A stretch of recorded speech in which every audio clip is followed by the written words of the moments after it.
Bollywood actress Sridevi के निधन को 5 साल हो गए। 24 फरवरी 2018 को दुबई में श्रीदेवी का निधन हो गया था। जब ये खबर सामने आई तो हर किसी के लिए विश्वास करना मुश्किल हो गया था, क्योंकि एक्ट्रेस बेहद फिट थी, उन्हें कोई बीमारी नहीं थी। तभी से ही हर किसी के मन में ये सवाल था कि श्रीदेवी की मौत अचानक कैसे हुई, दुबई में ऐसा क्या हुआ जो उनकी जान चली गई।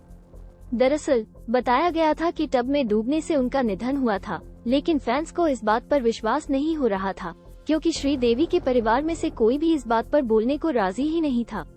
लेकिन हाल में बोनी कपूर ने एक न्यूज प्लेटफॉर्म को दिए इंटरव्यू में श्रीदेवी से जुड़े कुछ बड़े खुलासे किए।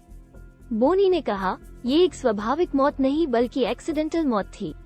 मैंने इसके बारे में कुछ भी न बोलने का फैसला किया था, क्योंकि जब मुझसे जांच और पूछताछ की जा रही थी तो मैंने लगभग 24 या 48 घंटों तक इसके बारे में बात की थी। पुलिस अधिकारियों ने कहा कि हमें ऐसा इसलिए करना पड़ा क्योंकि भारतीय मीडिया का बहुत दबाव था और उन्हें पता चला कि इसमें कोई बेईमानी नहीं थी, वहाँ कुछ भी गलत नहीं हुआ था। मैं सभी टेस्ट से गुजरा, जिसमें लाई डिटेक्टर टेस्ट और दूसरी चीजें शामिल थी, और फिर जो रिपोर्ट आई उसमें साफ तौर से कहा गया कि ये एक्सीडेंटल डेथ थी। बोनी ने बताया कि श्रीदेवी को शेप में रहने का जुनून सवार होता था। उन्हें अच्छा दिखने की चाहत थी और वो चाहती थी कि हमेशा शेप में रहें। इसके लिए वो अक्सर खुद को भूखा रखती थी और वो कई बार क्रैश डाइट किया करती थी। वो नमक तक नहीं खाती थी और उस दौरान भी वो डाइट पर थी।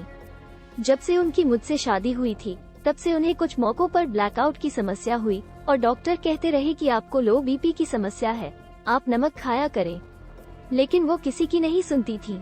बोनी ने बताया कि जब उन्हें श्रीदेवी के इस जुनून के बारे में पता चला तो कई बार उन्होंने खुद कोशिश की पत्नी को समझाने की, यहाँ तक कि डॉक्टर से भी बुलवाया कि वो खाने में नमक ले, लेकिन कोई फायदा नहीं हुआ।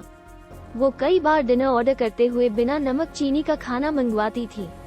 उन्हें लगता था कि नमक खाने से आपके डबल चिन हो जाते हैं।